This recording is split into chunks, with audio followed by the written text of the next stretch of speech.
Listo. Bienvenidos, esta es la segunda clase de la asignatura Administración del Recurso Hídrico. Mi nombre, lo recuerdo nuevamente, Julio Guerrero.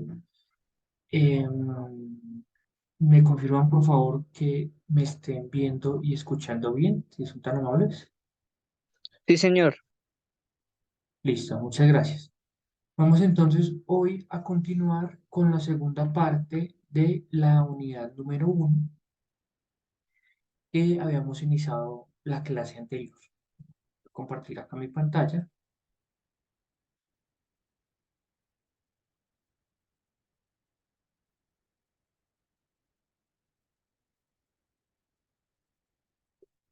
Listo. Entonces, ¿me confirman que estén viendo mi pantalla, por favor?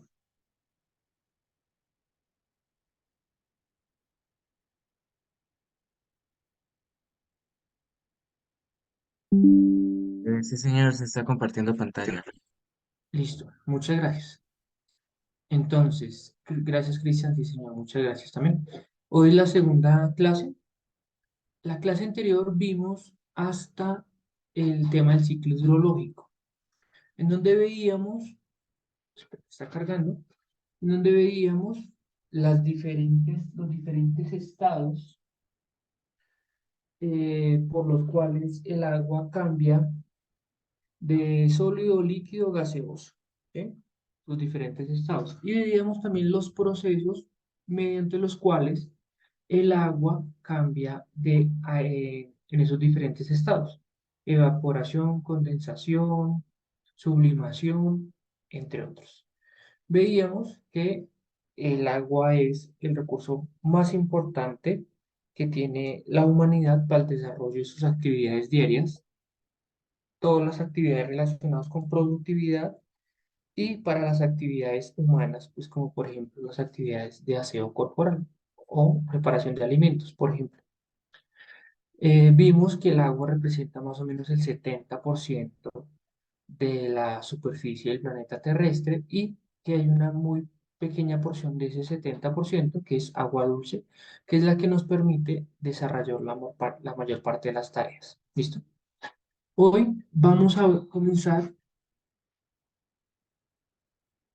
perdón, a continuar viendo los temas de la unidad número uno y vamos a comenzar con el tema de cuenca hidrológica.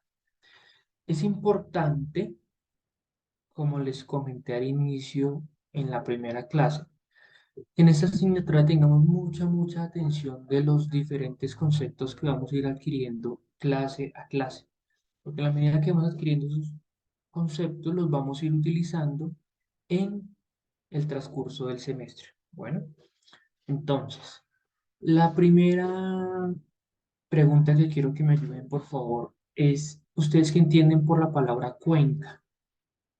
¿A qué se les asemeja la palabra cuenca? Algunos de nuestros abuelos utilizaban la palabra cuenco, pero Agujero. a un agujero, sí, pero ese agujero es cerrado o totalmente cerrado o abierto. Abierto. Abierto, dale. A tazón me dice Yesid, me dice Anita que es abierto. La palabra cuenca en otros países se utiliza también como denominación de tazones o platos. Muy bien, Yesid, esa es como la definición más aproximada. Tazones, platos, bandejas, lo que llamamos acá para extender la ropa, ¿cómo es que se llama eso? Platones. Es como algo muy parecido. Y básicamente, ¿qué es? Es una superficie determinada, conocida, ¿sí? Entonces una cuenca es eso, como una superficie determinada, conocida, en la cual sucede un proceso. ¿Y qué sucede en ese proceso? Pues es la segunda palabra, que es el tema hidrológica. ¿A qué se les asemeja la palabra hidrológica? Hidro, pues es una cosa y lógica es otra. A ver, ¿quiénes me ayudan, por favor?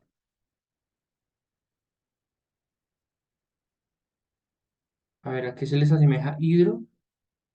Por aquí me escriben en el chat. Hidro, agua. Muy bien, Anita. Perfecto. Y lógica es, lógica viene de logos. Forma lógica del movimiento del agua. Más o menos. Logos en el antiguo, esa palabra viene del latín y logos significa estudio. Entonces, si uno mirara la definición etimológica, sería como la lógica del agua. Pero aquí también está relacionado a lo que nos dice Jessie, que es la parte del movimiento. Sería como el estudio del movimiento del agua en una superficie. Sería la cuenca hidrológica. ¿Listo?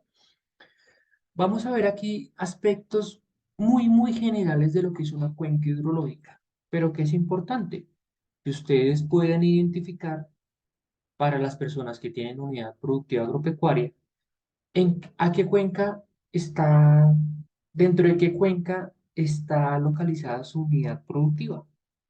Y para las personas que piensan en hacia el futuro adquirir, arrendar una unidad productiva agropecuaria para darle mayor estructura o colocar en funcionamiento su proyecto, sería también importante que fueran pensando a qué cuenca hidrológica o en qué cuenca hidrológica puede llegar a estar el terreno que ustedes han visualizado para usar. Como les digo, vamos a ver un video, aspectos muy sencillos, muy básicos, pero que sí es importante que vayamos teniendo en cuenta qué es una cuenca hidrológica y a qué cuenca hidrológica pertenece mi predio o pertenecerá mi predio. ¿Listo? Vamos.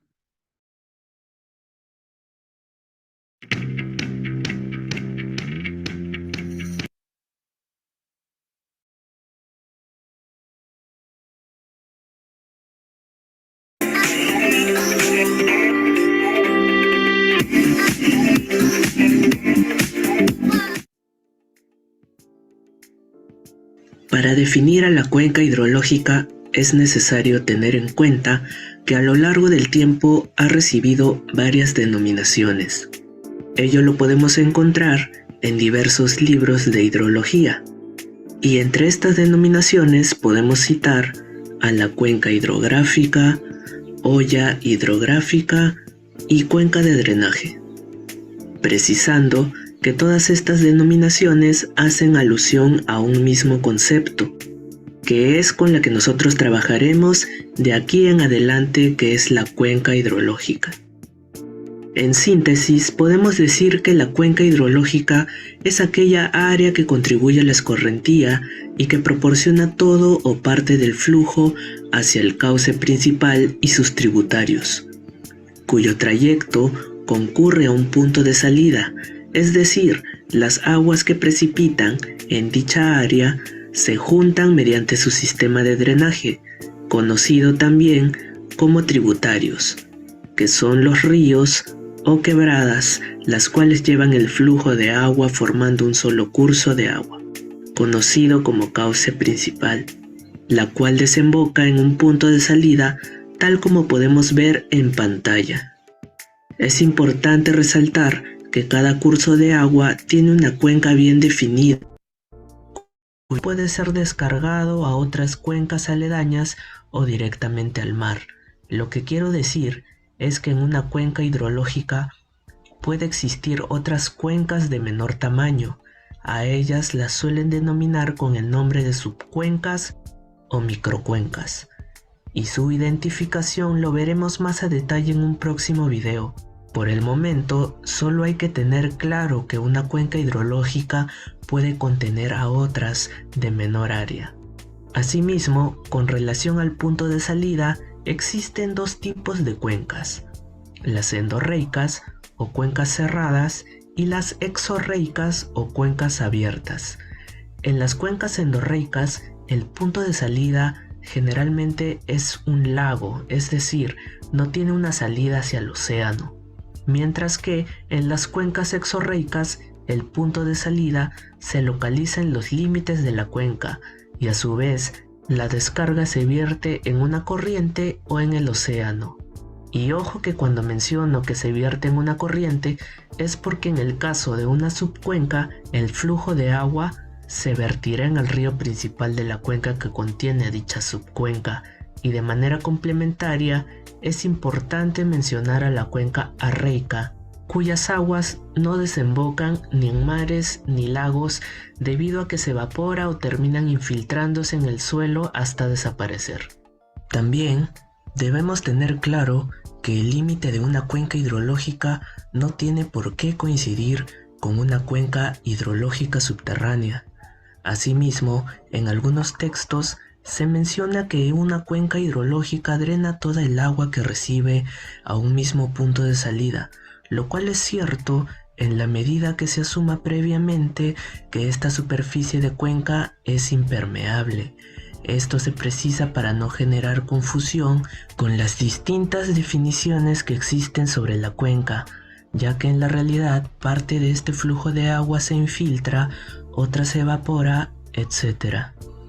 Finalmente, hay que precisar que una cuenca hidrológica y una cuenca subterránea, más conocido como acuífero, conforman las unidades fundamentales de la hidrología y que dichas unidades tienen una forma semejante vista en planta, pero no iguales como lo mencioné anteriormente.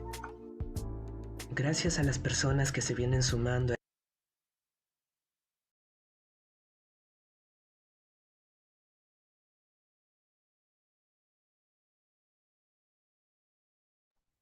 Listo. Entonces, en este video nos dan una definición de qué es una cuenca, nos dan los tipos de cuenca y algunas consideraciones adicionales. Lo primero que quiero destacar del estudio de la hidrología y del estudio que generalmente se hace de los fenómenos de la naturaleza es que siempre hay que hacer supuestos. ¿Alguien sabe qué es un supuesto?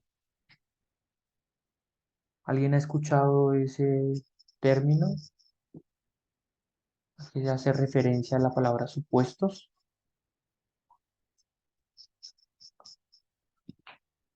A ver, por acá por el chat me escriben. Es una hipótesis. No, una hipótesis es diferente, porque una hipótesis es que yo planteo un problema y una solución a una posible solución o soluciones a ese problema y las compruebo. Anita, es una sugerencia, una probabilidad. No. ¿Se acuerdan cuando veíamos la física del colegio, la física básica, esas de leyes de Newton?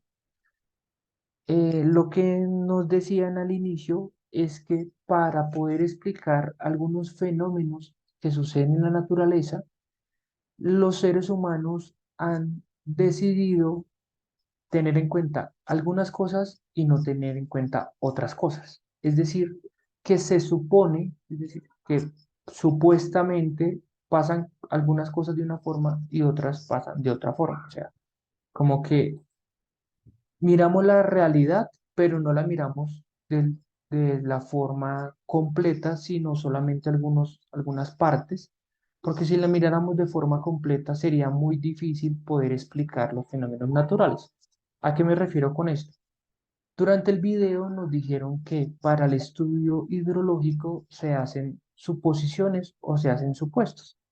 ¿Y cuál es la suposición más importante que se hace en los estudios de las cuencas hidrológicas?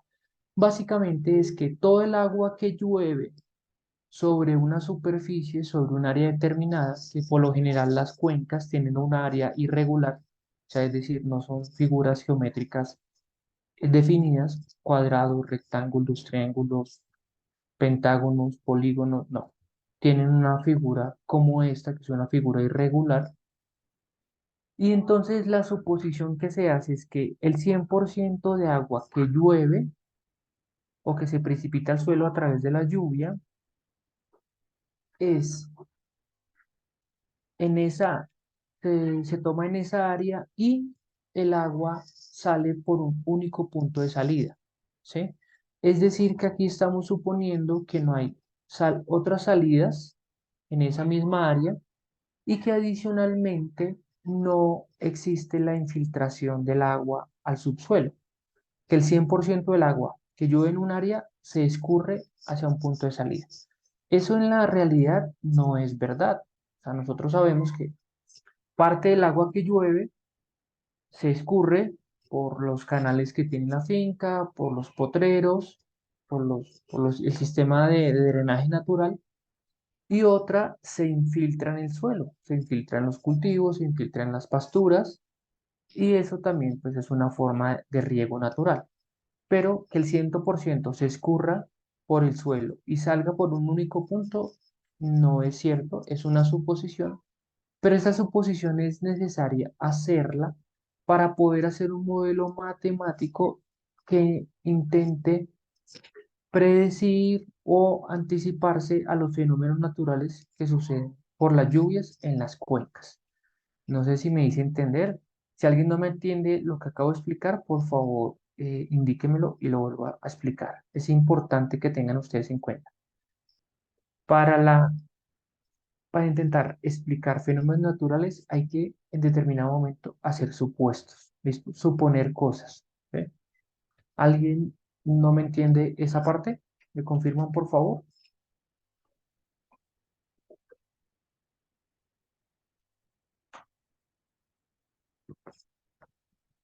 Bueno, si no, supongo que si no están en el micrófono me escriben, es que lo entienden. A ver, ¿a quién escriben? Es tan amable y repite, por favor, de nuevo. Bueno, volvemos acá al tema.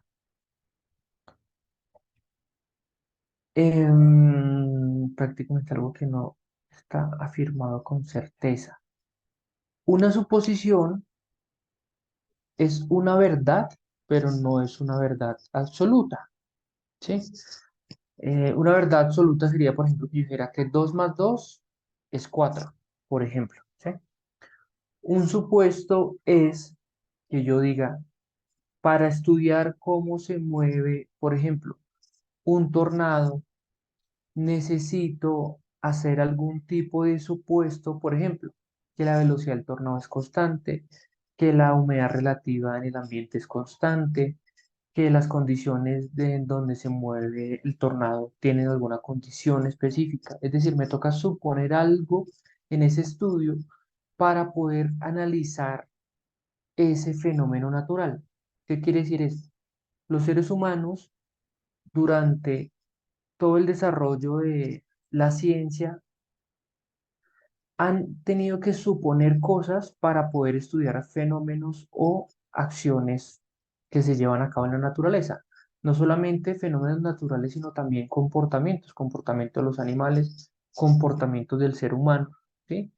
Y a partir de de esas suposiciones, intentar validar si es correcto o no un modelo.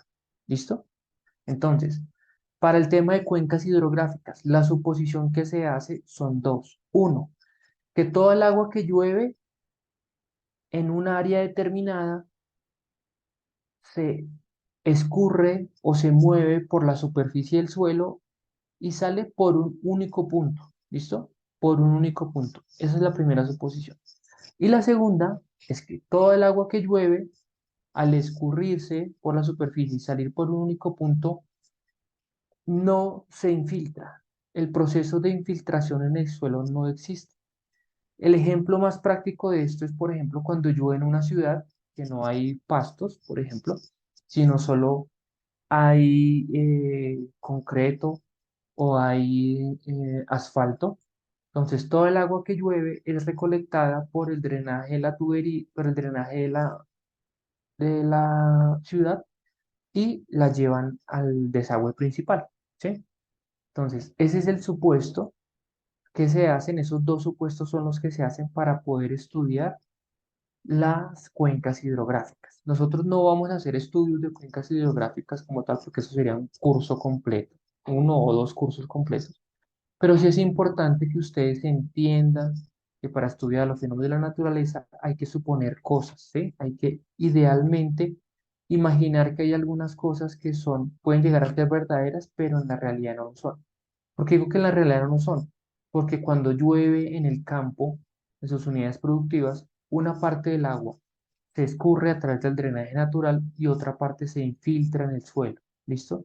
Pero estudiar ese fenómeno de infiltración en el suelo junto con el fenómeno de escurrimiento es algo un poco más complejo y un poco más difícil de hacer. Por eso es que se hacen supuestos. ¿Listo? ¿Me entendieron? Por favor, ¿me confirma? Sí, entendido, profe. Listo. Vamos entonces. Luego acá nos hablan de, a pararme aquí, acá. A ver. ¿Cuál creen ustedes que es la cuenca en Colombia más importante? La cuenca hidrológica más importante en Colombia. ¿Qué han escuchado? ¿Qué saben? ¿Qué intuyen? Magdalena, Correcto. La cuenca hidrológica más importante es la del río Magdalena. Y aunque esto no es una foto de Colombia, esto es una foto del Perú, vamos a hacer un símil. Y es que lo que nos decían ellos, una cuenca hidrológica puede atravesar diferentes territorios geográficos. ¿Qué quiere decir diferentes territorios geográficos? Pues que puede atravesar diferentes departamentos. Y entonces, por ejemplo, la cuenca del río Magdalena nace en el departamento del Huila, atraviesa el departamento del Tolima, creo que Cundinamarca, una parte de Boyacá, en el Magdalena Medio, bueno, Boyacá, Santander, el Cesar, ahí para arriba, no sé si es el Atlántico, bueno, y no sé cuál otro se me puede estar pasando, pero bueno, atraviesa por lo menos siete departamentos. Si lo miramos por municipios, pues la cantidad de municipios que están, o que el Magdalena puede llegar a atravesar parcial o por un ladito, pues pueden ser más de, no sé, más de 200, más de 300 municipios. Entonces, una cuenca nacional sería la cuenca del río Magdalena, ¿sí? Porque atraviesa muchos departamentos nacionales. Una cuenca más pequeña que, por ejemplo, nazca en Santander y deposite el agua en otro municipio, en otro río, como puede ser el Chicamocha el Sogamoso, o, o el Sogamoso, ¿cuál es? Digamos, otro nombre, otra cuenca de esas. el río Caquetá, El río Suárez, sí, el río Suárez, el río Caquetá, ese es en Caquetá, ¿no? ¿O es en Santander? que es Caquetá, creo. Dale. Bueno, bueno, en Caquetá puede ser el río Caquetá y en Santander, por ejemplo, el río Suárez, o no sé, otro ejemplo puede ser el río de Oro, para las personas que están por ahí en Girón. Creo que el río de Oro también puede ser un ejemplo de un río mucho más pequeño que vierte sus aguas en un río principal, pero que es un río que hace parte del departamento de Santander. ¿Listo? ¿Cuál es una cuenca que tenga influencia en varios países? A ver, alguien que me ayude. El Amazonas, El Amazonas, correcto. El río Amazonas es una cuenca hidrológica muy grande, de las más grandes que existen en el mundo, que atraviesa no solamente Colombia, Ecuador, Perú, sino también el Brasil. Entonces, pues digamos que ahí nos damos cuenta que una cosa son los límites geográficos, otras pueden llegar a ser límites hidrológicos de las cuencas, ¿sí? Son dos cosas distintas. Por lo tanto, aquí tenemos que comenzar a darnos cuenta de que si nosotros hacemos parte de una cuenca hidrográfica, cualquiera que sea el nombre, cualquiera que sea el tamaño, si es pequeña, es una subcuenca, microcuenca, una cuenca grande,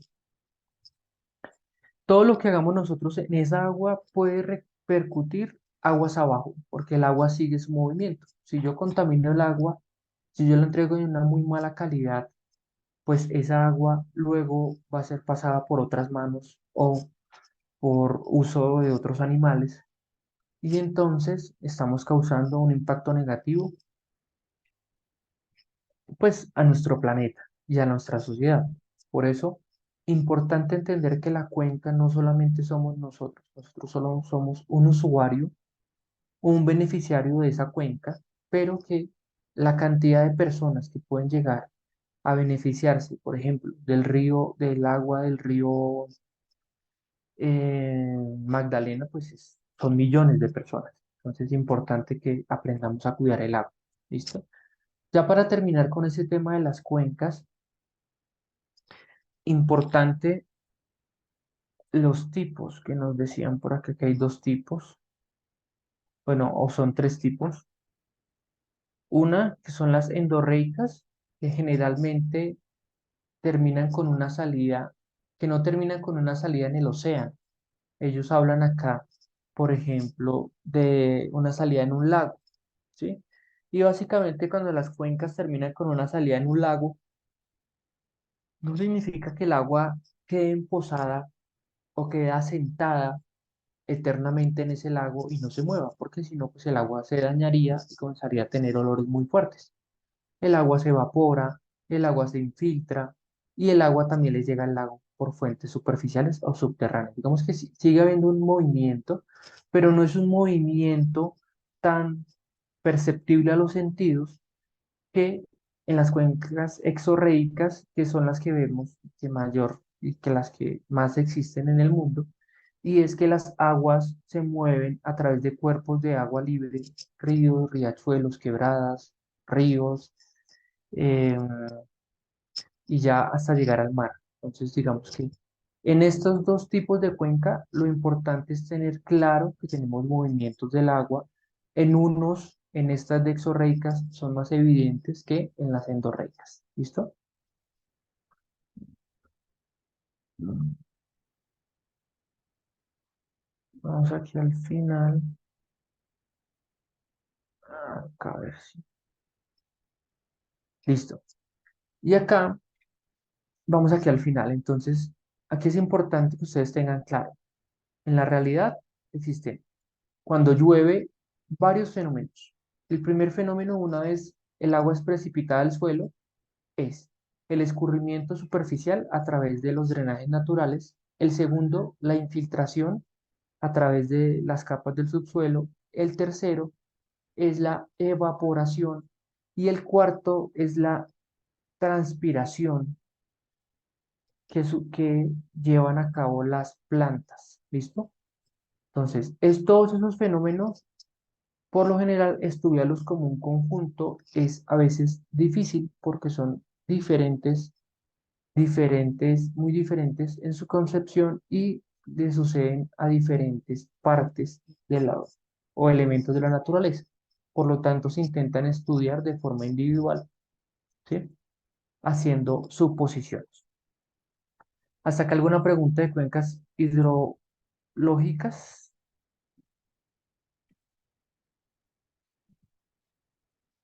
A ver, profe, ¿y el nivel de contaminación de cada cuenca no la hace menos o más importante? Le digo por el río de Oro de Girón, que dicen que el agua es muy contaminada. Em, bueno, es que el nivel de importancia de las cuencas depende desde el punto de vista en que lo veas, respondiéndole a Ever. Entonces, si tú lo ves, las cuencas y los analizaras como que si esa cuenca es importante en términos económicos, es decir, que permite actividades de pesca, que permite utilización de agua para riego, que permite la navegación, eh, sería un primer criterio. Si lo revisas como lastimosamente las cuencas más contaminadas en Colombia, sería otro criterio, ¿sí? Entonces, la hidrología no se trata de, o el estudio de las cuencas no se trata de priorizar las cuencas en términos de criterios como criterios ambientales, criterios económicos, criterios sociales o políticos, por ejemplo, sino que estudia las cuencas es básicamente en términos del movimiento del agua dentro de esas cuencas, ¿sí? ¿Con qué propósito el movimiento de agua entre esas cuencas? Ustedes, bueno, el año pasado, en sí, el año pasado hubieron lluvias muy fuertes en la parte alta de la cuenca del río Magdalena y eso ocasionó que, por ejemplo, en el municipio de Puerto Wilches o en los municipios de Puerto Boyacá, o sea, los municipios del Magdalena Medio, se presentaran procesos de inundación en muchas de las fincas y veredas de estos municipios. Entonces, el estudio de las cuencas permite, por ejemplo, enviar alertas tempranas a alcaldes, gobernadores de departamentos, de municipios, con el propósito de que se hagan las respectivas evacuaciones o se tomen las acciones necesarias para evitar pues, un desastre natural, que es como por ejemplo una avalancha o una inundación que ocurra muy rápido y las personas ni siquiera pueden salir de sus casas y mueran muchas personas. Entonces, el estudio de las cuencas hidrográficas desde el punto de vista hidrológico permite es eso, predecir el movimiento del agua para tomar acciones sobre el mismo. Ya lo que son temas de contaminación, temas económicos, temas políticos, pues no los vamos a tratar acá porque nosotros vamos a dedicar solamente es como administrar el recurso. ¿Listo? Daniel Borret, profe, ¿los parámetros son cuencas hidrográficas o qué son? Perdón, los páramos. Sí, un páramo es una cuenca hidrográfica, en efecto, y naturalmente ustedes saben muy bien que, por ejemplo, el páramo de Santurbán, allá en Santander, ha sido delimitado varias veces porque las personas tienen actividades tanto mineras como agropecuarias cerca del páramo y entonces la Corporación Autónoma Regional y el gobierno departamental y nacional han tenido que decir, bueno, ¿cuáles son los límites del páramo? Intentando proteger o salvaguardar la cantidad de agua que genera el páramo y que las personas no sigan haciendo un aprovechamiento inadecuado de los recursos naturales. Pero sí, los páramos son un tipo especial de cuenca, el más importante en donde nace el agua. El lago hecho por un agricultor en la unidad productiva es considerado como endorreica.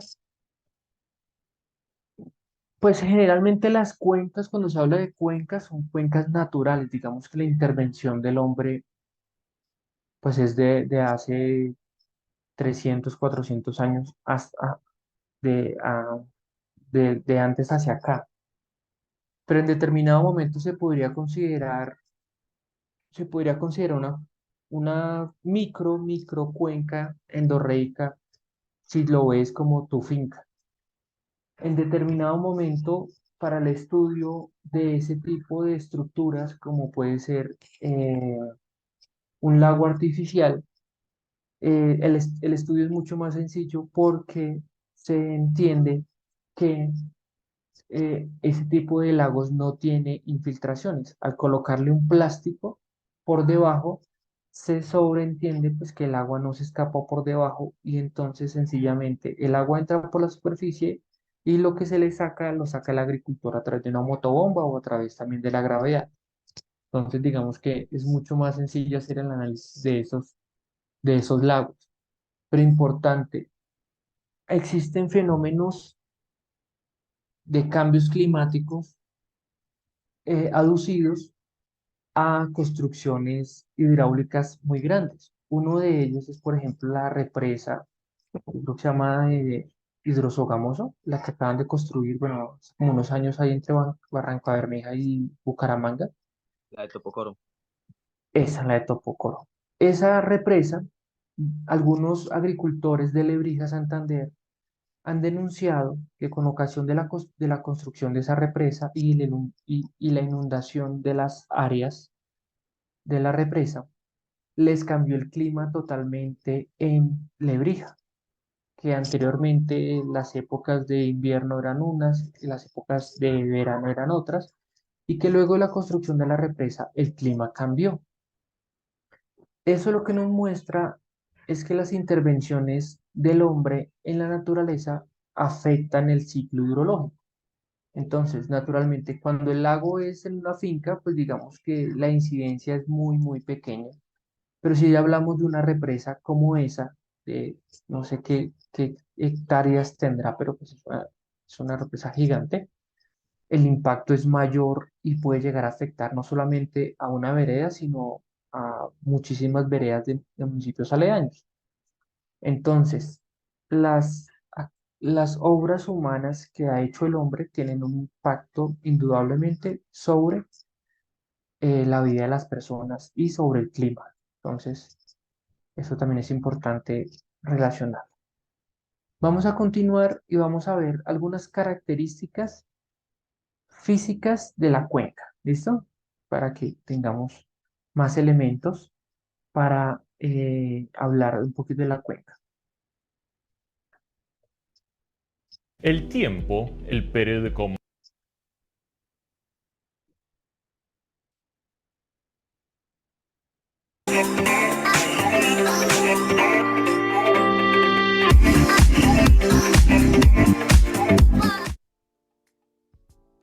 En el video anterior definimos a la cuenca hidrológica, mencionamos algunas características importantes de las cuales podemos citar que el límite de una cuenca hidrográfica y una cuenca subterránea o acuífero conforman las unidades fundamentales de la hidrología y que éstas tienen una forma semejante vista en planta. Esto último es importante recordar, ya que nos será de mucha utilidad para comprender el tema de hoy, que es características físicas de la cuenca.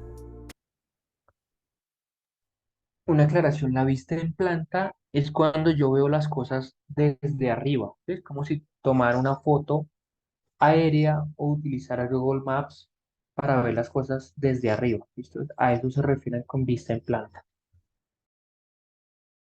También denominada características fisiográficas, morfológicas, entre otras, pues nos definen aquellos factores que permiten determinar la naturaleza de la descarga de un curso de agua.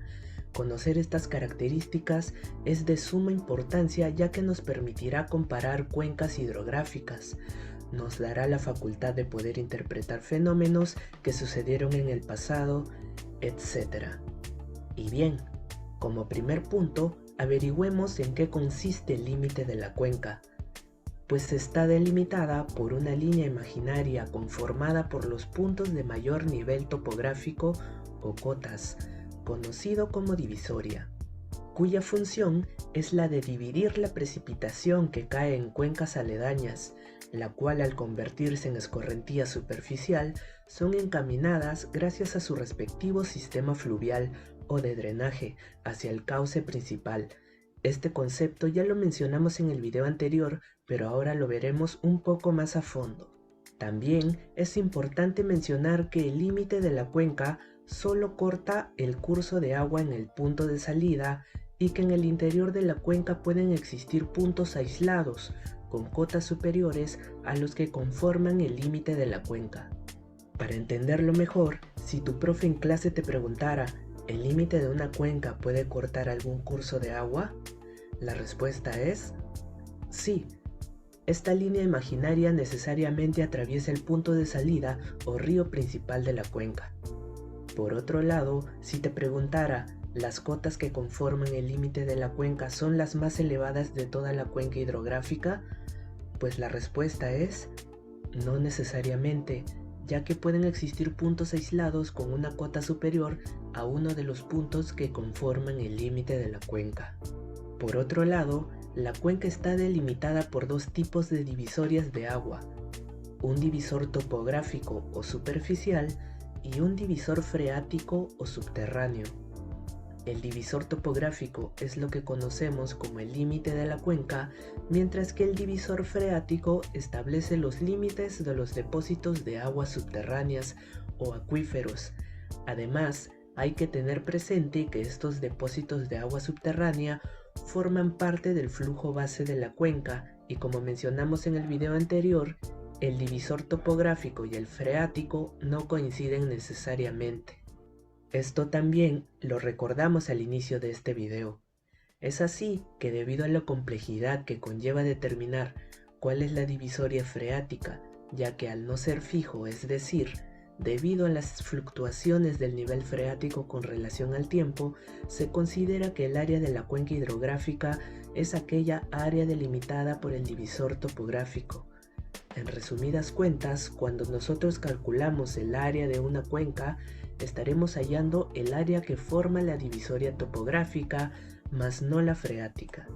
Además, si tenemos en cuenta que parte del agua de precipitación que cae sobre una cuenca de drenaje se infiltra y ésta escurre a nivel subterráneo, puede llegar a atravesar el divisor topográfico de la cuenca. Recordemos que a nivel subterráneo se dan fluctuaciones, y a este fenómeno se le considera como una fuga de agua de la cuenca donde ocurrió la precipitación, y para la cuenca vecina pues representaría como un aporte de aguas de cuenca colindante. Con todo lo que acabo de mencionar, podemos decir que el perímetro de la cuenca viene a ser la longitud total de la divisoria de aguas, es decir, se considera a la divisoria topográfica, y esta se mide en kilómetros u otra unidad de longitud. Y así también podemos decir que el área de la cuenca, conocida también como área de drenaje, es aquella proyección horizontal denominada comúnmente como área plana, la cual está dentro del límite de la cuenca o divisor topográfico. El poder determinar este parámetro básico es de suma importancia, ya que ayudará a calcular otras características físicas y comúnmente se suele representar en kilómetros cuadrados o hectáreas. Finalmente, hay que tener claro que pueden existir cuencas hidrográficas de igual área, pero sus comportamientos hidrológicos serán diferentes, debido a que sus otros factores que determinan su comportamiento suelen variar. Quiero agradecerles por su apoyo y los buenos comentarios hacia mí.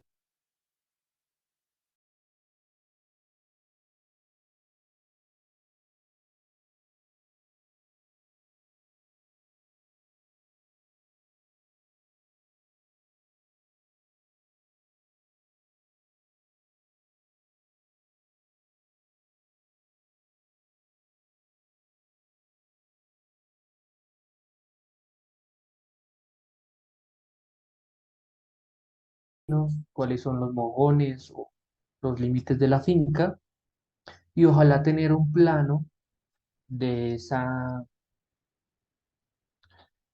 un plano topográfico de esa finca con el proceso de hacer una distribución por lotes para dependiendo pues, el sistema productivo que vaya a montar en esa finca. De igual forma, para el tema de las cuencas es muy, pero muy importante poder llegar a hacer esto, y es delimitar por dónde va la cuenca, y una vez delimitada por dónde va la cuenca, hacer un plano y establecer el área que ocupa dicha cuenca. Nosotros o las personas que tengan las unidades productivas van a tener pues una partecita muy pequeña o una porción grande, dependiendo del tamaño de la cuenca, de esa cuenca, y podrán entender cómo se mueve el agua a través de esa cuenca si investigamos por lo menos a qué cuenca pertenece nuestro predio. ¿Listo? Con este tema quiero terminar el tema este de las cuencas hidrográficas, que como les digo, no vamos a hacer un estudio profundo de ello, solo quería que entendieran el concepto, que lo intenten interiorizar, y vamos a continuar con otro tema que está muy relacionado con las cuencas, pero vamos más hacia adelante. Bueno,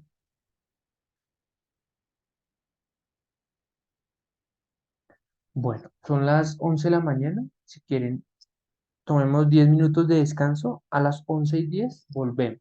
Les solicito el favor que sean puntuales para terminar de ver otros tres temas y al final hablar del primer producto que a partir del día de hoy se puede realizar la entrega.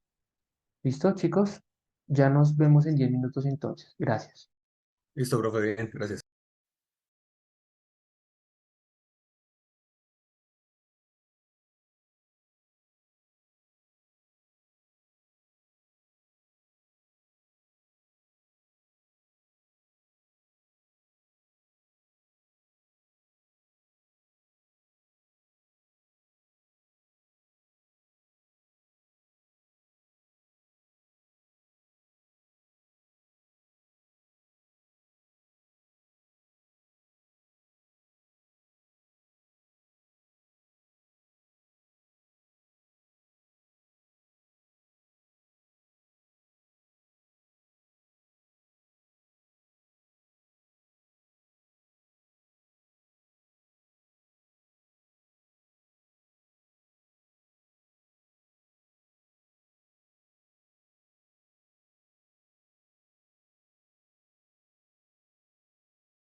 Listo, chicos. Vamos a continuar con la clase.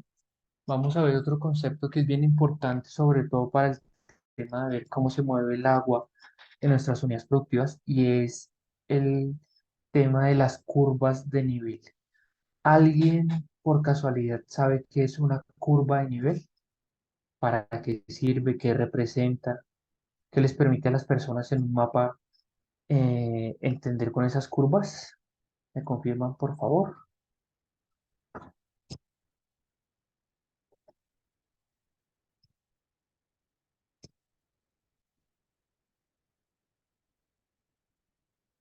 No, no, no han escuchado ese término antes. A ver, vamos a mirar el chat. Adriana, Adriana, controla el movimiento del agua. Sí, pero ¿cómo lo hace? Yesid, Eduardo, cuéntanos cómo no permite la erosión. Sí, pero es una medida que utilizan para detener agua en el terreno. Sí, se le puede dar ese uso correcto. Las curvas de nivel.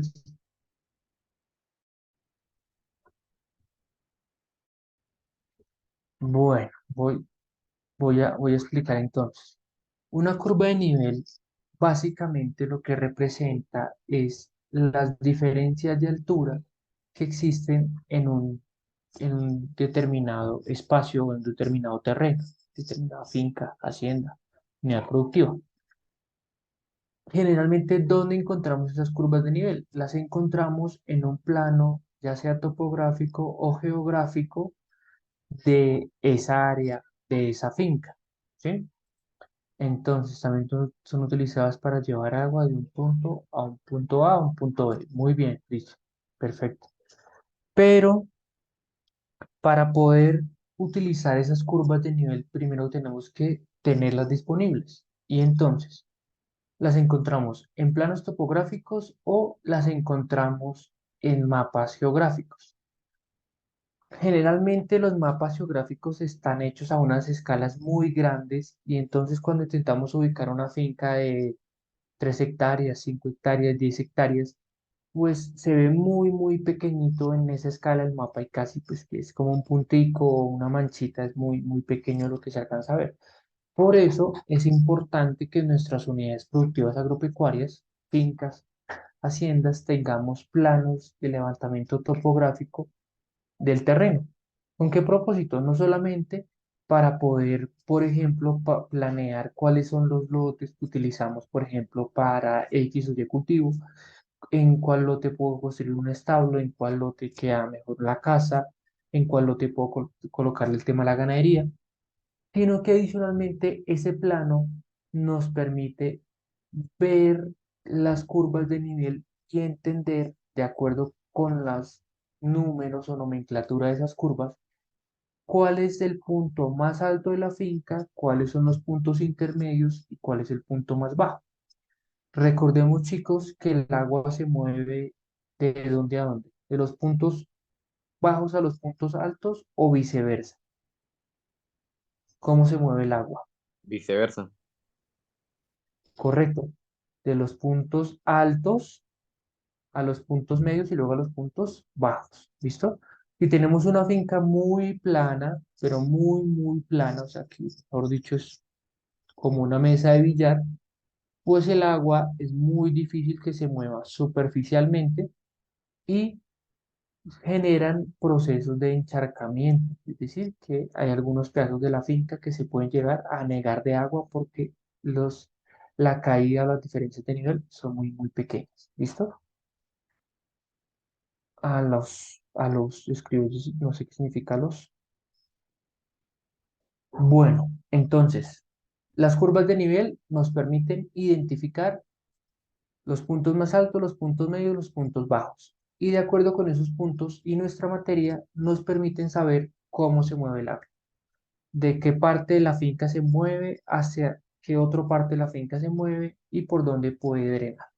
Si nosotros entendemos cómo se mueve el agua al interior de la finca, vamos a decir, por ejemplo, en qué puntos es necesario construir, por ejemplo, un canal artificial que permita drenar rápidamente el agua de los puntos bajos y evitar encharcamientos de esos puntos y poder utilizar las áreas. Porque si yo tengo un punto bajo y es una parte, un área importante de la finca, no sé, 500 metros cuadrados, 2000 metros cuadrados, 3000 metros cuadrados, pues estoy perdiendo productividad. Y en la medida en que yo identifique que ahí ese es un punto de anegación o de encharcamiento de agua y pueda construir una estructura de drenaje, pues lo voy a poder usar. ¿Listo? Vamos entonces a ver un poquito en más detalle qué es una curva de nivel, cómo se representa, qué nos muestra y ya volvemos. Gracias.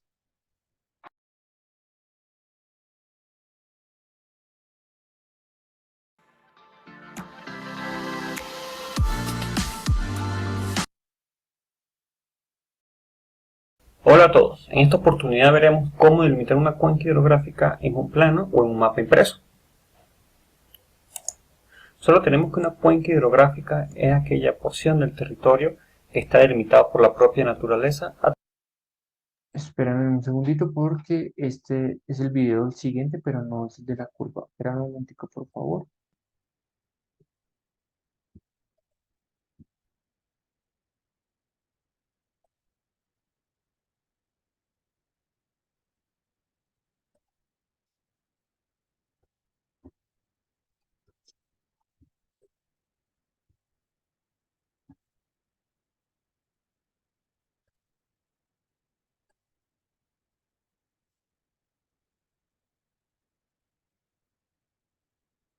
Listo, y creo que ya en mi pantalla, sí, según Zoom, ya está viendo mi pantalla. Vamos a mostrar este de interpretación de curvas de nivel.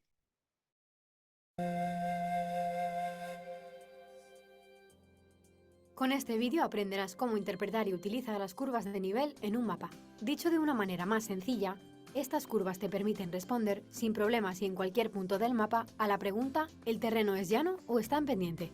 Si se trata de una pendiente, ¿es ascendente o descendente? La información que te dan las curvas de nivel es esencial para planificar tus excursiones en la montaña. Lo primero que debes conocer es qué es realmente una curva de nivel. Una curva de nivel es una línea imaginaria que une todos los puntos que se encuentran a una misma altitud. En un mapa está representada con una línea continua más o menos oscura. El espacio entre dos curvas de nivel consecutivas representa la diferencia de altitud como entre dos escalones. Por ejemplo, si la equidistancia es de 10 metros, cada 5 curvas la altitud aumenta 50 metros. La diferencia de altitud, llamada equidistancia, es por lo general de 10 metros en un mapa a escala 1/25.000. Veamos ahora cómo utilizar las curvas de nivel. Cada 5 curvas hay una curva más oscura, llamada curva de nivel maestra. Por lo general, una curva de nivel maestra corresponde a un número redondo, que nos indica la altitud de todos los puntos que pasan por esa curva. Fíjate en que, en general, las cifras están escritas en dirección a la cima. Gracias a las curvas de nivel podrás calcular la dificultad de un circuito. Cuanto más cerca esté una curva de la otra, más inclinada será la pendiente, y cuanto más separadas estén las unas de las otras, menor será el nivel de inclinación. Para practicar, despliega un mapa de tu ciudad o de la excursión que estás preparando, e intenta imaginar el paisaje en 3 dimensiones a partir de las curvas de nivel del mapa en 2 dimensiones. Ya has aprendido a interpretar las curvas de nivel. Ahora que ya sabes interpretar las curvas de nivel, puedes planificar tus rutas. ¡Adelante!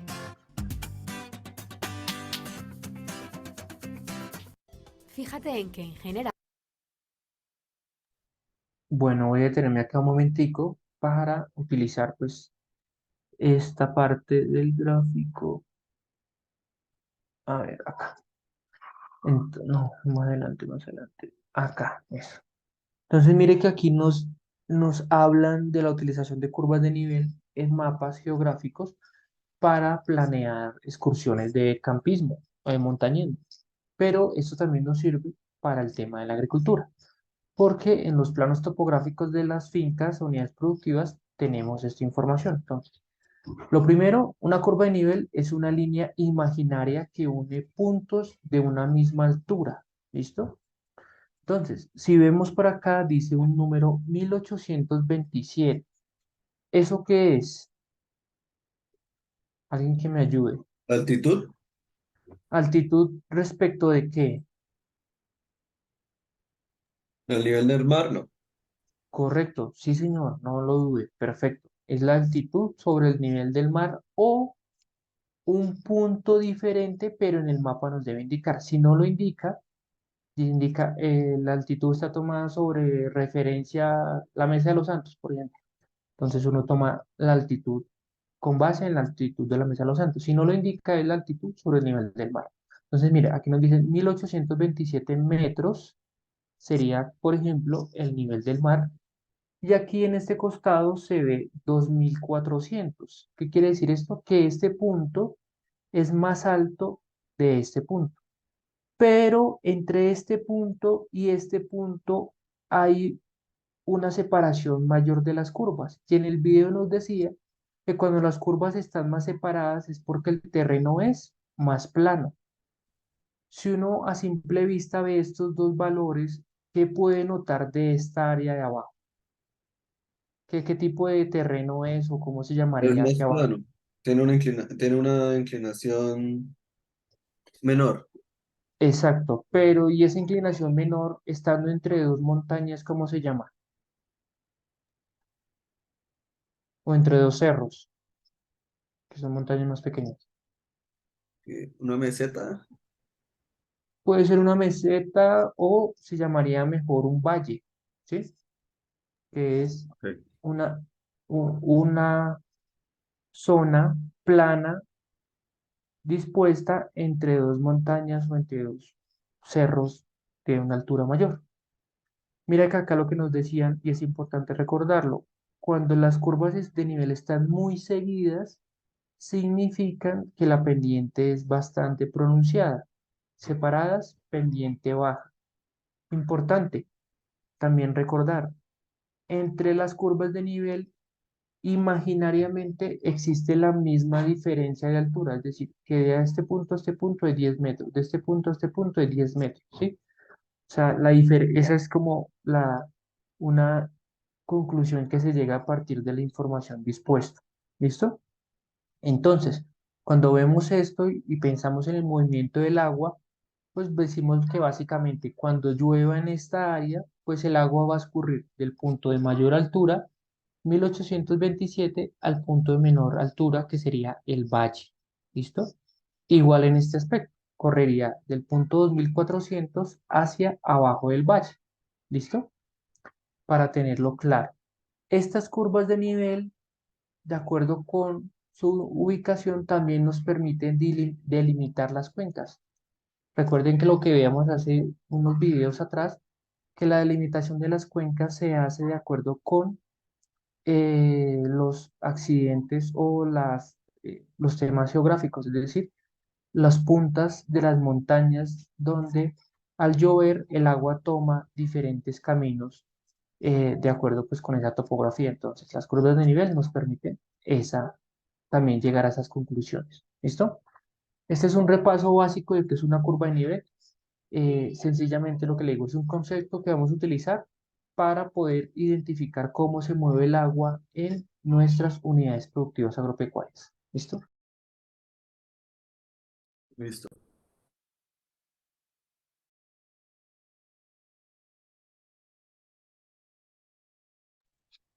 Ahora sí, vamos a ver este otro video en donde nos van a mostrar en la vida real cómo se delimitó una cuenca y cómo es su interacción con las áreas vecinas, utilizando un programa como es el programa de Google Earth, que se puede descargar libre y se puede usar no solamente para delimitar las cuencas, sino para que ustedes hagan una delimitación de su propia finca sobre los planos o los mapas que nos muestra esta aplicación. ¿Listo? Entonces vamos a ver este video. Es bastante entretenido porque nos muestra cómo se hace esto en la vida real. A todos. En esta oportunidad veremos cómo delimitar una cuenca hidrográfica en un plano o en un mapa impreso. Solo tenemos que una cuenca hidrográfica es aquella porción del territorio que está delimitada por la propia naturaleza a través de las divisorias de agua. En este caso, en la cuenca del Trigal, podemos observar que esta cuenca tiene claramente sus divisorias bien marcadas, así como su red de drenaje, y como posee también una muy buena cobertura, es decir, tiene un alto grado de conservación, que lo más seguro es que esto se deba a que pertenece a algún parque nacional, a alguna figura que restringe su uso. Caso contrario, podemos observar aquí al lado, en el cual podemos ver una alta intervención de actividades antrópicas dadas hacia la agricultura, la ganadería, o como en este caso aquí, en donde podemos observar un uso desde el punto de vista urbanístico. Es decir, que esta cuenca, esta visual que nosotros tenemos aquí, es muy parecida a lo que nosotros nos podemos conseguir si estamos de campo y observamos hacia esta cuenca. Pero no siempre es así, nosotros no siempre vamos a contar con estos recursos para poder trabajar en una cuenca. De hecho, el primer trabajo que se hace es su delimitación, y por lo general esto se hace en lo que nosotros denominamos las cartas, las cuales son estas que tenemos aquí. En este caso yo estoy utilizando un software llamado QGIS, un software libre, el cual me permite hacer una visualización de unas cartas que han sido previamente digitalizadas. Y aquí podemos observar la cuenca El Trigal, que es la misma que nosotros tenemos aquí. Observen que es la misma. Ahora bien, entonces estas cartas van a venir siendo la representación de la realidad a través de trazos, y estos trazos son curvas de nivel y red de drenaje. Nosotros podemos observar aquí que estos trazos van desde la cota 2300 hasta la cota inferior 1300. Ahora bien, para yo delimitar una cuenca, lo primero que tengo que hacer es definir mi punto de cierre. Este punto de cierre va a venir siendo el sitio en donde a partir de allí, aguas arriba, es donde yo voy a hacer mis estudios, donde yo voy a delimitar mi cuenca. Y ese punto de cierre lo define el técnico, la persona que va a hacer el estudio. Una manera de definirlo es donde el cauce principal de la cuenca se une con otro cauce. Aquí nosotros vamos a observar que este es el trazo, la quebrada, que se une al cauce principal que viene aquí.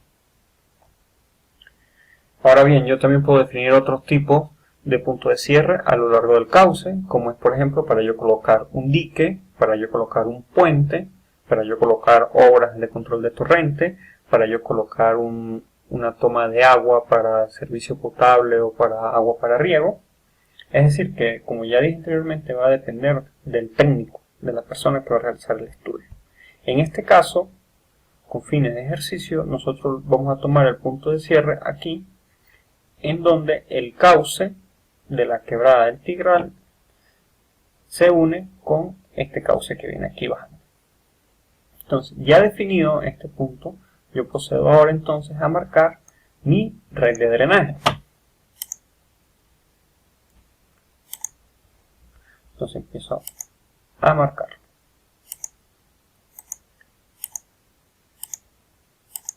Estos planos se caracterizan por muchos trazos, de hecho algunos de línea discontinua. Por eso es que hay que realizar bastantes prácticas para poder entender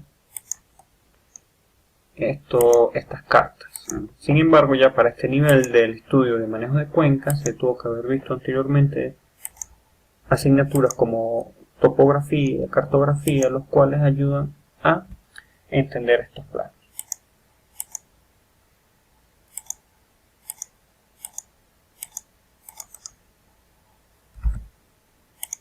Ahora bien, yo ya tengo aquí mi red de drenaje marcada. ¿Cómo hice para saber que a partir de este punto? Listo. Vamos a llegar hasta ahí porque por el tiempo nos apremia, pero lo que quería mostrarles era sobre todo la parte inicial del video, y es que a través de las tecnologías actuales, cada vez es más sencillo poder identificar a qué cuenca pertenezco y cuál es la posición de mi finca en esa cuenca. Adicionalmente, como se están dando cuenta, esta persona a través de un plano topográfico está colocando o está dibujando cómo desde donde desemboca el río subiendo hasta el lugar donde nace.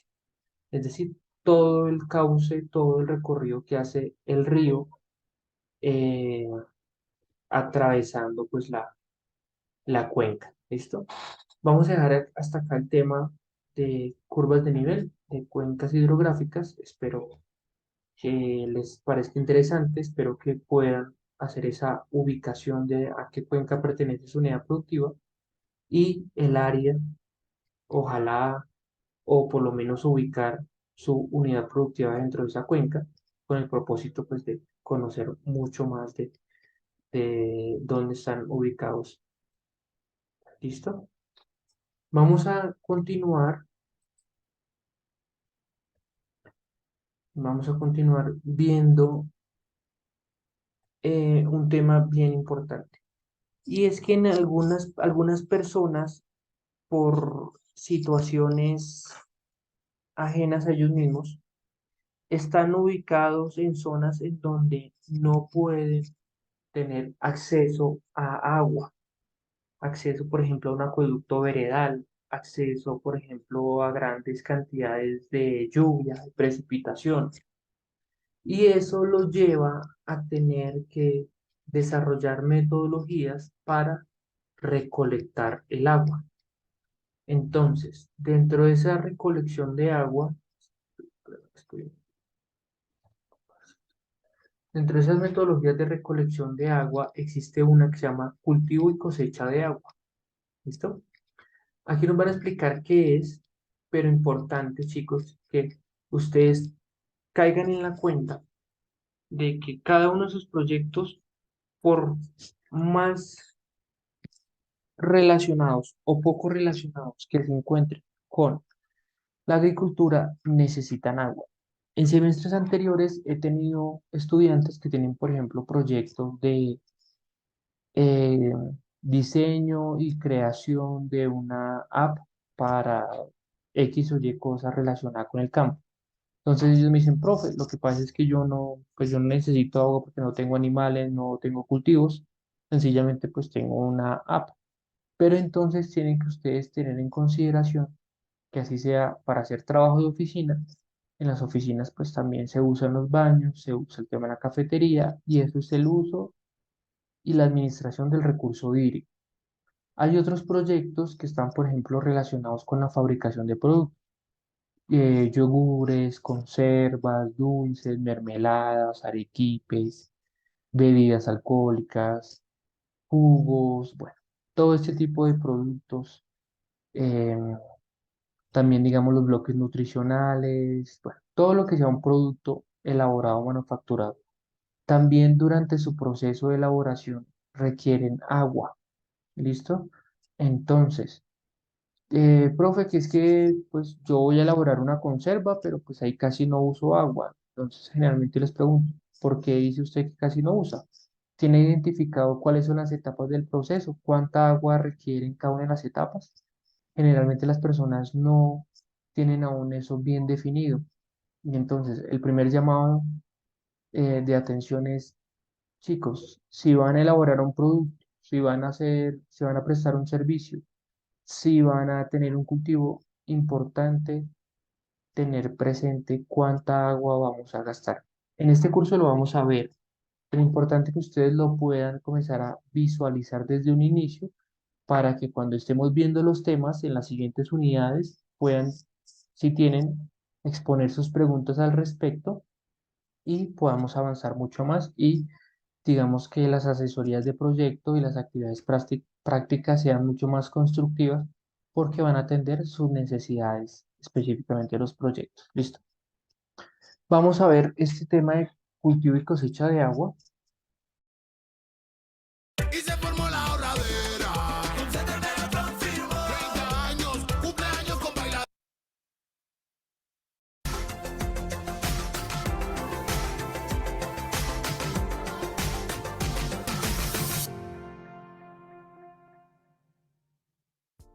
Captación de agua en niebla. La lluvia es la alternativa más común para la captación de agua. Sin embargo, no todas las regiones cuentan con el clima para este propósito. Las lluvias y nevadas regulan la recarga de cuerpos de agua superficial y subterránea. No obstante, existe otro tipo de precipitación llamada oculta o rocío.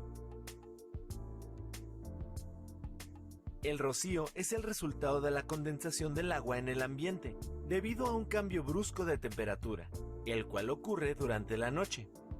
Este fenómeno se presenta comúnmente en zonas elevadas con abundante vegetación y en menor porción en regiones secas o con poca vegetación. Para captar la precipitación oculta, se emplean redes de gran tamaño constituidas por una malla plástica tejida en diagonal, con una apertura entre los orificios de aproximadamente 2 milímetros diseñados para que se transporten las gotas de agua. En la parte inferior de la malla se coloca un canal de plástico con boca pendiente para conducir el agua captada hacia un extremo, en donde se encuentra un contenedor que la almacena. La malla generalmente es soportada por 2 postes metálicos, que le dan la mayor estabilidad ante la presencia del viento. Como operador de un sistema de captación de agua, debes de considerar las condiciones climáticas del lugar y el volumen de agua que cosecharás.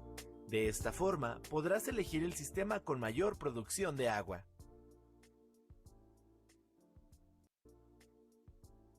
Elegir el sistema con mayor producción de agua. Listo. Entonces, mira, aquí también en este método, un método pues, muy práctico, lo que nos dicen, tenemos que tener presente cuánta agua necesitamos, es decir, cuánta agua puedo llegar a almacenar, que es la que necesito, y de acuerdo con la zona, cuánta agua puedo llegar a recolectar. Siempre en los temas de agua es importante saber con cuánto tengo disponible y cuánto gasto, cuánto me gano mensualmente y cuál es la suma de mis gastos, para saber si tengo un exceso de agua o un déficit de agua. ¿Listo? Para que vamos también relacionando esas palabras y los conceptos. Dentro de los ecosistemas, y esto ya es un poco más relacionado con el ensayo, la naturaleza nos presta algunos servicios que nosotros por lo general no nos damos cuenta. Estos servicios que nos presta la naturaleza de forma gratuita, que no pagamos, se llaman servicios ecosistémicos. Y en la medida en que los seres humanos entendamos qué son los servicios ecosistémicos, vamos a poder cuidar la naturaleza para poder proteger la prestación de esos servicios. ¿Listo? Entonces vamos a ver un video donde nos explican qué son los servicios ecosistémicos y luego vamos a hablar del producto número 1 que está relacionado con este y con los otros videos que hemos visto. Bueno.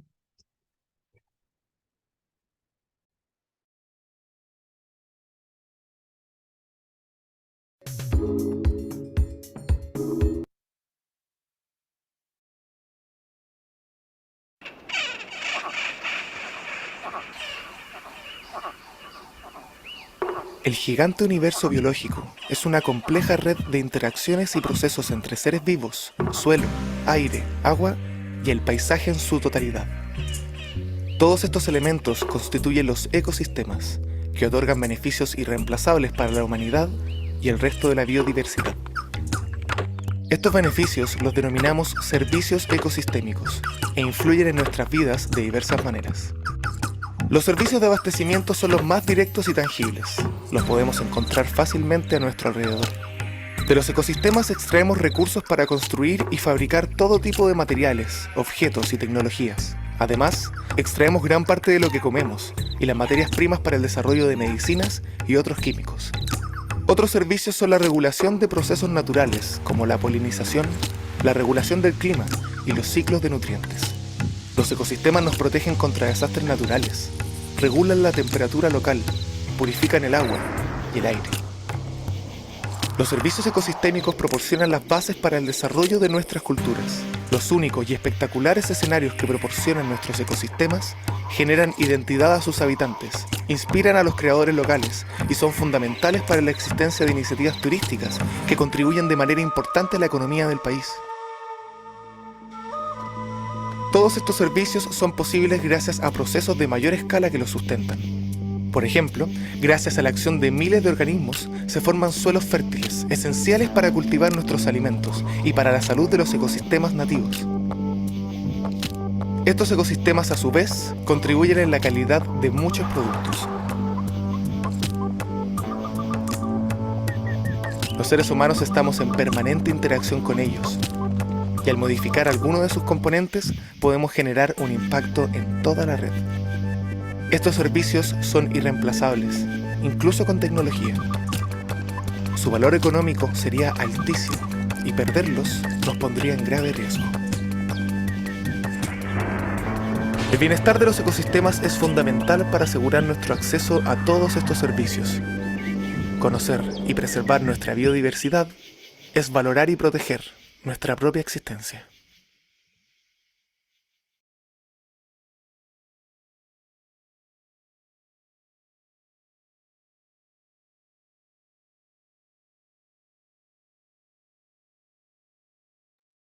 Listo. Entonces, para la persona que no sabía que es un servicio ecosistémico, creo que es suficientemente claro el video. Y en ese mismo aspecto es que debemos elaborar este primer producto, que es un ensayo escrito a mano, ¿sí? Escrito 100% a mano. Desde la portada hasta la bibliografía es escrito a mano. Profe, que si lo puedo presentar en hojas de cuaderno, sí, no hay problema. Profe, que si se puede presentar en hojas blancas, no hay problema. El tamaño, carta, doble carta, A4, oficio. Que si se puede presentar en hojas de examen, no hay problema. Que si se puede presentar en hojas de blog, no hay problema. Escriben el ensayo, le toman unas fotos, lo escanean y lo cargan como un PDF a la plataforma. ¿Listo? Este ensayo se escribe de manera individual.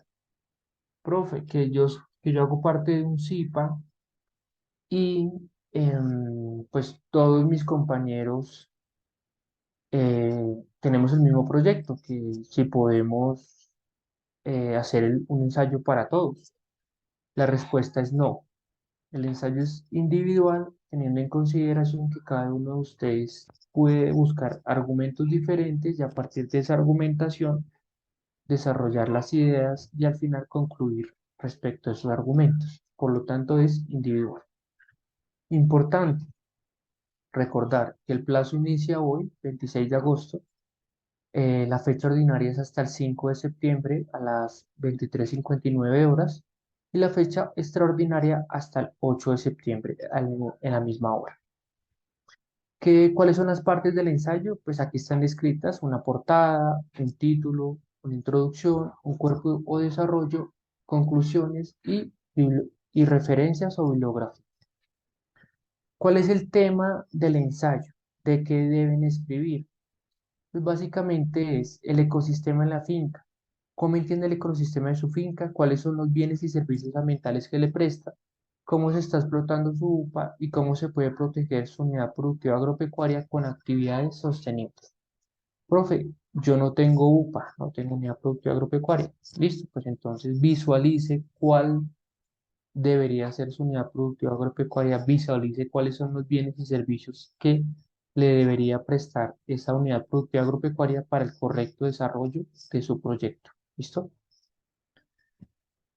Bueno, aquí hay dos ejemplos de ensayos argumentativos sobre el agua, sobre todo este tema ecosistémico. ¿Qué es importante resaltar sobre estos ensayos que son de tipo argumentativo?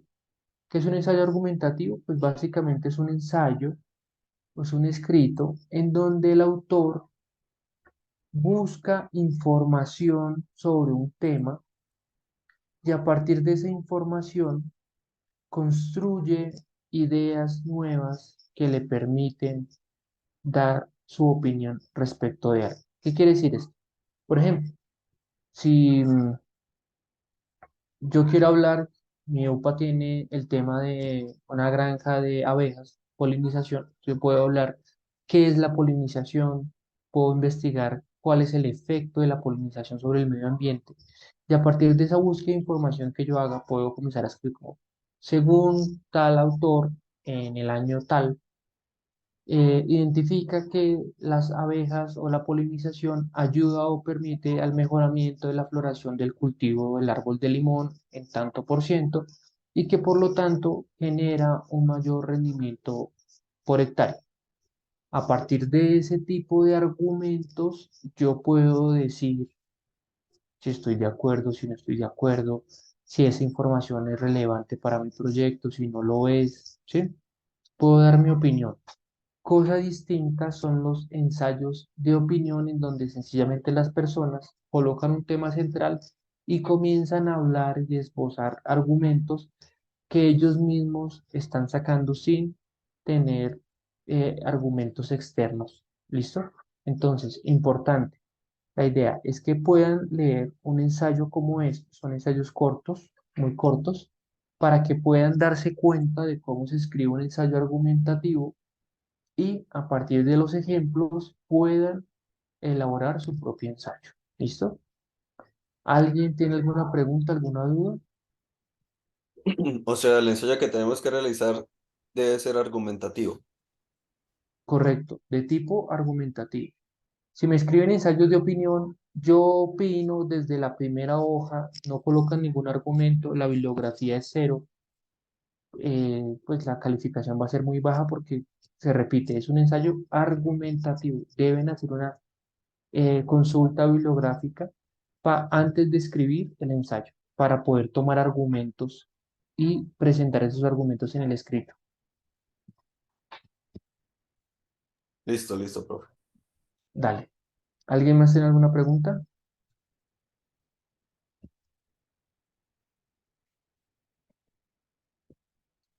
Chicos, por favor, pregunten para que después no tengamos inconvenientes. ¿Cuántas páginas lleva el ensayo? Pues, Anita, no hay, pues digamos que no hay un tope máximo, o sea, yo creo que no puedo restringir a decir, mínimo tiene máximo 10 hojas. No, o sea, si las personas lo quieren hacer muy juiciosamente, puede tener 3, 4 hojas, porque naturalmente pues tiene la portada, una hoja, la introducción sería, no sé, una segunda hoja, el cuerpo, el desarrollo pueden ser 2 hojas más, allá vamos 4, las conclusiones serían la hoja 5 y la bibliografía sería la hoja 6. Como mínimo 6 hojas, por ejemplo. Pero si hay alguna persona que quiere juntar la introducción con el desarrollo sin dejar espacios en blanco, pues puede ser más corto. No quiero hablar de extensión del documento, pero sí de la calidad. Debe ser un escrito con calidad, muy buena ortografía, muy buena redacción, muy buena consistencia entre el documento, no que comiencen a hablar de una cosa y terminen hablando de otra, ¿sí? Importante más que la cantidad, que el escrito esté elaborado con calidad, que se vea muy buenos argumentos, muy buenas referencias bibliográficas. Recuerden que las redes sociales no son fuentes autorizadas de información científica, académica, deben consultar libros, artículos científicos, catálogos, utilizar la página virtual de la biblioteca de la universidad para consultar esa información. El Rincón del Vago, Wikipedia, pues no son fuentes seguras para extraer argumentos. ¿Listo? ¿Alguien más tiene alguna pregunta?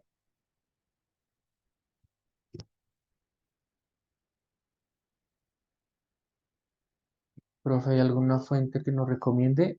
La fuente de la universidad. Pueden consultar el catálogo en línea de la universidad, escribir el tema o escribir, por ejemplo, el tema de su proyecto y buscar los recursos ecosistémicos asociados, por ejemplo, al cultivo de limón. Si es que su proyecto del cultivo de limón y su unidad productiva se basa en el tema del limón. Consulten las fuentes bibliográficas disponibles en la página web de la biblioteca de la universidad, que ahí van a poder encontrar muy buena información científica, académica respecto de los servicios ecosistémicos y la relación con sus proyectos académicos o con sus unidades productivas. Esa sería mi recomendación. Listo. Bueno, chicos, faltan 7 minuticos. Ya voy a dar por terminada la sesión. Muchas gracias por su participación. La próxima vez que nos encontremos, que va a ser ya les digo cuándo, va a ser el 9 de septiembre, nos vamos a ver en una asesoría de proyecto. Ya tendré el placer de conocerlos, de distinguirlos. Entonces, pues espero que les vaya muy bien elaborando ese ensayo. Cualquier pregunta, cualquier comentario, estoy atento por la plataforma. Les deseo un feliz día, que esté muy bien. Hasta luego. Hasta luego, profe, gracias.